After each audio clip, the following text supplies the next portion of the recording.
حضرت مولا علی شیر خدا کرم اللہ تعالیٰ وجہ الکریم ایک دفعہ بڑے علین ہو گئے، کمزوری آ جاتی ہے، بندہ بیمار ہو جاتا ہے۔ تو ہمارے ہاں بیمار لوگ بعض اوقات ایسا جملہ بولتے ہیں جو کفر کے زمرے میں چلا جاتا ہے۔ آپ پریشان ضرور ہیں، تکلیف میں ضرور ہیں، لیکن آپ بات وہی کریں گے جو شریعت اجازت دیتی۔ حضرت علی شیر خدا شدید علیل تھے، ایک صحابی تیمارداری کرنے گئے تو حضرت مولا علی کا چہرہ دیکھ کے پریشان ہو گئے، کہنے لگے آپ تو بڑے سخت علیل ہیں، اللہ خیر کرے، اللہ تعالیٰ آپ کو صحت دے۔ تو حضرت علی کہنے لگے تو فکر نہ کر، مجھے اس بیماری سے کچھ بھی نہیں ہوگا۔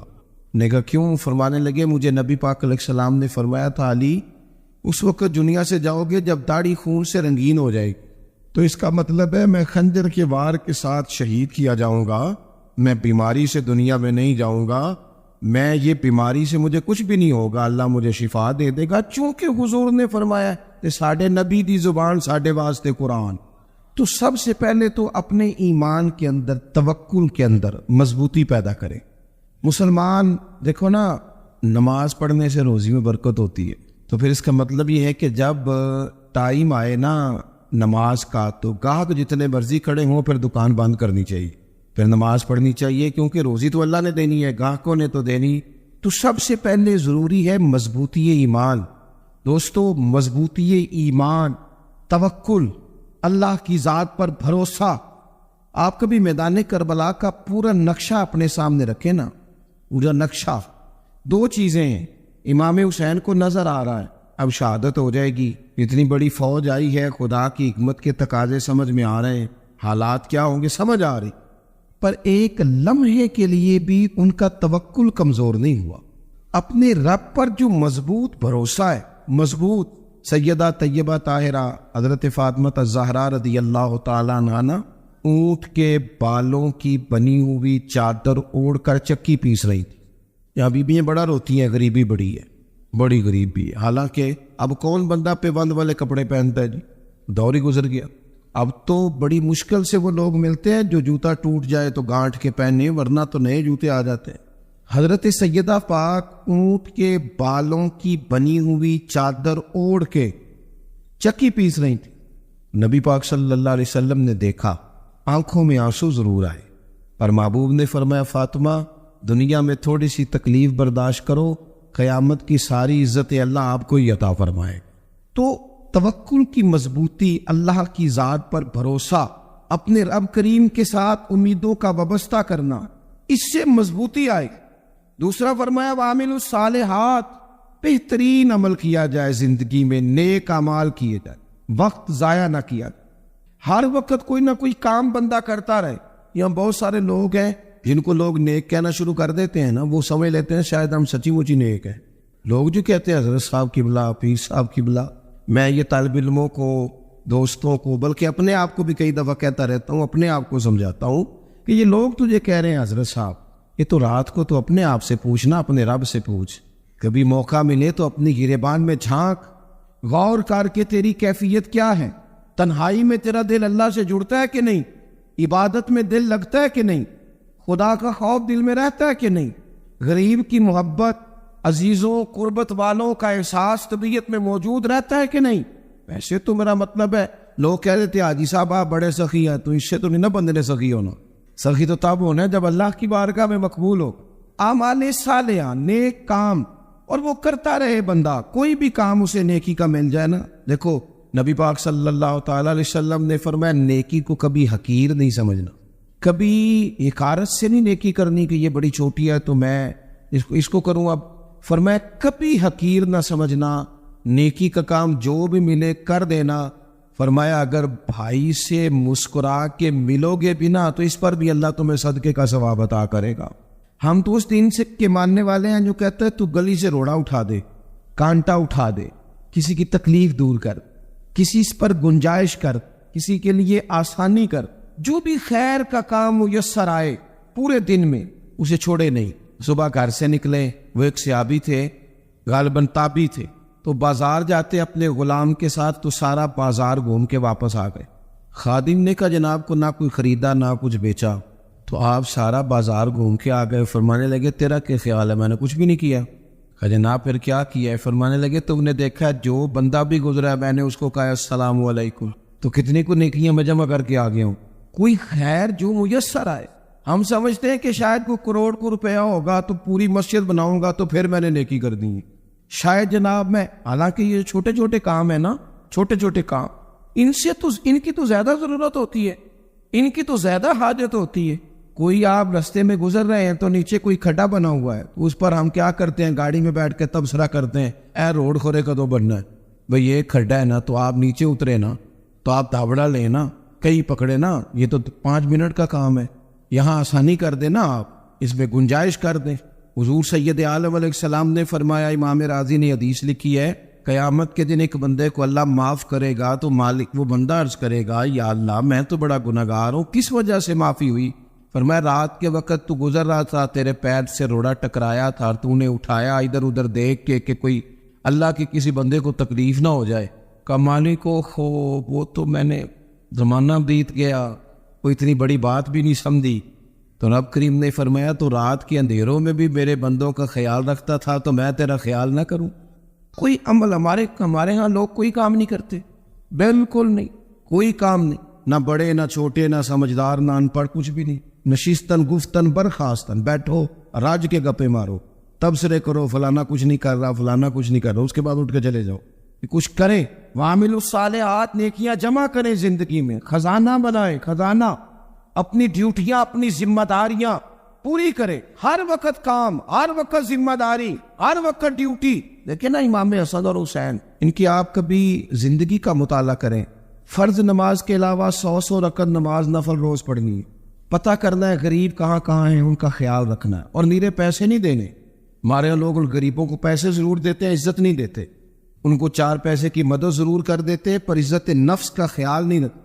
امام زین العابدین رضی اللہ تعالیٰ عنہ فرماتے ہیں، گزر رہے تھے، آپ دیکھیں نا، امام غزالی حدیث لائے ہیں کہ بندہ اور کچھ نہ کرے، کسی مومن کا دل راضی کر دے تو اللہ 60 سال کی نفلی عبادت کا ثواب عطا کرتا ہے. دل بدستاور کی حج اکبر است، از ہزارہ کا یک دل بہتر است. کسی کا دل خوش کر دینا، اس کو راحت دے دینا، اس کو قرار دے دینا، اس کے لیے کوئی ایسا سامان کر دینا کہ بندہ مطمئن ہو جائے، سکون ہو جائے. یہ ہمارے ہاں جو لوگ ہوتے ہیں نا، سرکاری ملازمین، ڈیوٹیوں والے، ان کی طبیعتوں میں تلخی ہوتی ہے. یہ اگر صرف پیار کرنے لگ جائے نا، سے وابستہ لوگ میرے احباب میں سے ہیں، تو میں ان سے کہتا ہوں کہ شفا تو اللہ نے دینی ہے، چلو تم دعائی تو آج کے دیا کرو نا، تم آنے والے کی بات تو توجہ سے سنو. وہ بیچارہ اپنی بات، ہمارے ایک بزرگ تھے تو تعویذ لکھا کرتے تھے، بڑے عالم تھے. مجھے کچھ تھوڑی سی نا میرے دل میں ان کے بارے میں خفگی رہتی تھی کہ آپ اتنے بڑے عالم ہیں، آپ کتاب لکھیں، آپ تعویذ لکھ رہے ہیں، اور پھر لوگوں نے کمائی کرنی ہوتی ہے، آپ تو مفت دیتے ہیں سارا. اتنی لمبی ڈیوٹی، سارا دن بیٹھے رہتے ہیں آپ اور لکھتے تعویذ ہیں، پڑھائیں آپ. میں نے ایک دن ان سے گزارش کی، میں نے کہا شیخ آپ بڑے آدمی، جن لوگوں کو اللہ نے رسوخ فی العلم عطا فرمایا ہوتا ہے ان میں سے آپ، اللہ نے آپ کو پختگی دی ہے علم میں، شعوری عالم میں، آپ سارا دن تعویذ. فرمانے لگے یار میں تعویذ نہیں لکھتا، اصل مسئلہ یہ ہے کہ جو تعویذ لینے آتا ہے وہ اپنا سارا دکھ سناتا ہے، تو میں تعویذ نہیں لکھتا، میں نہ بس لوگوں کے کلیجے ٹھنڈے کرتا ہوں. میں کسی کا، اب تو بچوں کے پاس ٹائم ہی نہیں، وہ تو ابا کا دکھ نہیں سنتے، بالکل نہیں. وہ تو ڈھونڈتے ہیں کوئی کونا ملے تو جا کے موبائل دیکھے، تو بیٹھتے ہی نہیں. اماں کہہ رہی ہوتی ہے کہ پتر کو 10 منٹ میرے پاس بھی بیٹھا کر، لیکن پتر مصروف بڑا ہے، ویڈیو چڑھانی ہے، اس نے ٹک ٹاک بنانا ہے، اس نے نئی تصویر چڑھانی. ہم الجھ گئے. یہ چیزیں انسان کو نفسیاتی طور پر کمزور کر دیتی ہیں. جو لوگ زیادہ یہ کام کرتے ہیں ان کے حافظے کمزور ہو جاتے، وہ الجھ جاتے ہیں، انہیں پتہ نہیں ہوتا رات میں نے کیا کہا تھا، صبح میں کیا کہہ رہا. ہر وقت نہیں، ضرورت کے وقت، ہر ٹائم نہیں، مخصوص اوقات. حضرت امام زین العابدین رضی اللہ تعالیٰ عنہ فرمانے لگے، ہم گزر رہے تھے، امام حسین ساتھ تھے، تو رستے میں نہ کچھ غربا، غریب لوگ بیٹھ کے کھانا کھا رہے. کہتے ہماری ان پر نظر پڑی تو انہوں نے حضرت امام حسین رضی اللہ تعالیٰ عنہ سے کہا حضور آئیے، تشریف لائیے، کھانا کھائیے.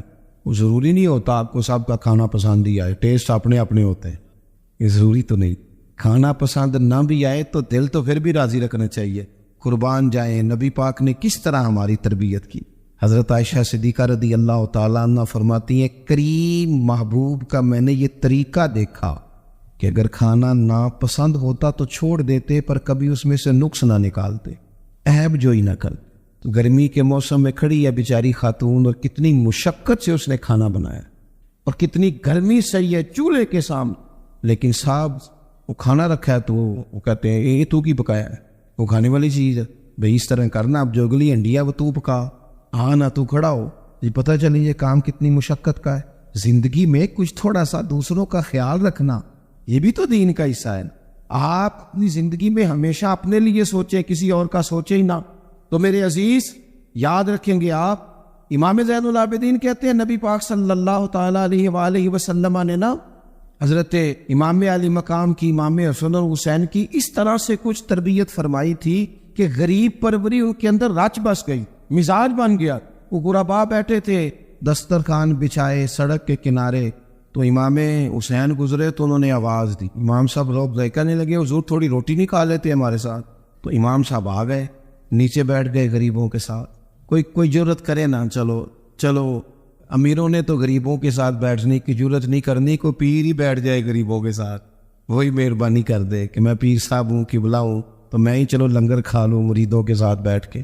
ہماری تو محفلوں میں بھی نا جی نعت خانوں کا, مولویوں کا, دوسروں کا کھانا اور ہوتا ہے, اور غریب آدمی کو شاپر میں چاول ڈال کے دیتے ہیں, ساتھ اسے کہتے ہیں یہ لنگر شریف ہے. بھئی اگر یہ شریف ہے, تبرک ہے, تو اے پیر صاحب نو نہیں سی لنگدا, اڑتا ہے گلے میں لنگر ان کو. یہ لنگر شریف جو ہے یہ نعت خاں کو بھی تو گزرنا تبرک ہے کہ نہیں؟ ہاں نہ تو کرو نا. تو جیڑی زیادہ تبرک والی شے ہے وہ پیروں بھی تو کھانی چاہیے نا. نعت خاں کو اس کے لیے لہدا سے مرغ مسلم اعلیٰ کھانے. میں اکثر دوستوں سے کہتا ہوں چلو میلاد شریف پہ ہی صحیح سب کے لیے اچھا کھانا پکاؤ. چلو جس غریبوں کے بچوں کو بیچاروں کو سارا سال وہ بوٹیوں کے لیے لڑتے ہیں, تم میلاد پہ اچھی روٹی پکا دو, تو بچہ جب کھائے گا نا بہت ساری بوٹیاں اور چاول, اور اپنے ابا سے پوچھے گا کہ ابا جی آج کی گل ہے, بڑا گوشت پہ لبد ہے, تو ہو سکتا ہے غریب باپ رو ہی پڑے اور اسے کہے پتر تو آج راج راج کے کھاج ساڑھے نبی پاک دا میلاد شریف ہے. تو امام حسین رضی اللہ تعالیٰ عنہ نا آ کے غریبوں کے بیچ بیٹھ گئے زمین پہ. انہوں نے کہا کھائیے, تو وہ جس طرح وہ کھا رہے تھے نا سادے برتنوں میں امام حسین کھانا کھانے لگ گئے. میں نے کہا خیر کا کام کوئی بھی ملے اسے ضائع, چلو اور کچھ نہیں کر سکتے تھے, کسی کو سڑک ہی پار کرا دینا بھی نہ, چلو اور کچھ نہیں کر سکتے تو آپ کو پتہ ہے کہ سامنے والا بوجھ لے کے گزر رہا ہے, آپ تھوڑا سا ہٹ جائے روڈ سے, اسے گزر لینے دے. کوئی تو کام زندگی میں کوئی ارادہ تو خیر کا بندہ کرے. امام حسین بیٹھ گئے, ان کے ساتھ روٹی کھائی, تھوڑی دیر کے بعد اجازت لی, فرمایا جاؤں. کہنے لگے حضور اور کھائیے. فرمانے لگے میں تو ابھی روٹی کھا کے آیا تھا اور آج تک ایسا نہیں ہوا کہ دوبارہ کھانا کھاؤں, ایک لقمے کی بھوک نہیں تھی, جتنا بھی کھایا ہے نا یہ تمہارا دل خوش کرنے کے لیے کھایا ہے. غربا مساکین کی وعامل الصالحات, ایماندار بندہ ایمانداروں جیسے کام کرتا ہی اچھا لگتا. 25 حج کیا امام حسن اور حسین نے مدینے سے مکے پیدل جا کر. میں کہتا ہوں چلو ہم باجماعت نماز ہی پڑھ لیا کریں. چلیں, حضور صلی اللہ علیہ وسلم نے فرمایا فجر کی نماز پڑھ کے بیٹھ جاؤ, اشراق چاشت تک اللہ کا ذکر کرو, 2 نفل اشراق کے 2 چاشت کے پڑھ لو, اللہ 2 حج اور 2 عمرے کا ثواب عطا کر دے گا. مشکل کام تو نہیں ہے, مشکل تو ہاں ہی نہیں کیتی تھے, یہ مشکل ہے. ویسے یہ کہ آنکھ کھل جائے تو 25-30 منٹ 40 منٹ موبائل پہ گزر جائے وہ تو سوکھا ہے, یہ مشکل ہے. دوستو نیک اعمال ان پر کوشش, اہل بیت نے ہمیں سبق یہ پڑھایا ہے, حضور کے اصحاب نے ہمیں سبق یہ پڑھایا. تیسری بات فرمایا وتواصوا بالحق, صرف یہ نہیں کہ تم نماز پڑھ کے تو بیٹھ جاؤ, تم نے نا بے نمازی کو نماز کی دعوت بھی دینی ہے. مظلوم پر ظلم ہوتا رہے اور کونے میں چپ کر کے بیٹھے نہیں رہنا, بلکہ اگر ہاتھ پکڑا جا سکتا ہے تو ظالم کا ہاتھ پکڑنا ہے. نبی پاک علیہ الصلوۃ والسلام نے فرمایا اپنے بھائی کی مدد کرو چاہے وہ ظالم ہو یا مظلوم ہو, بھائی کی مدد کرو چاہے ظالم ہو یا مظلوم ہو. تو صحابہ نے عرض کی یا رسول اللہ صلی اللہ تعالیٰ علیہ وسلم یہ مظلوم کی مدد تو سمجھ میں آتی ہے, یہ ظالم کی مدد کیسے کرے؟ یا رسول اللہ صلی اللہ تعالیٰ علیہ وسلم مظلوم کے ساتھ کھڑا ہونا تو ہماری عقل میں آ گیا, تو ظالم کی مدد کیسے کرنی ہے؟ نبی پاک صلی اللہ تعالیٰ علیہ وسلم نے فرمایا ظالم کو ظلم کرنے سے روک دو, تم نے اس کی مدد کر دی, اسے باز کرو. لیکن ہم تو اتنی جرت نہیں رکھتے بدی کو بدی کہنے کی, اتنی طاقت ہی نہیں ہوتی. جھوٹ کو جھوٹ کہنے کی ہمت, ہمارے گھر میں سارا کچھ ہو رہا ہوتا ہے, ہمیں پتہ ہوتا ہے کہ فلاں جگہ پہ ہمارا قبیلہ ہماری برادری غلط ہے, پر اتنی جرت کرتے ہم سچ بولتے ضرور ہے پر دوسروں کے بارے میں اپنے بارے میں سچ بولنے کو تیار نہیں ہوتے، جرأت کا مظاہرہ کریں، زندگی میں حق کو حق کہنا سیکھیں، غلط کو غلط کہنا سیکھیں، جھوٹ کو جھوٹ کہیں، بدی کو بدی کہیں، سچائی کا ساتھ دیں ہمیشہ۔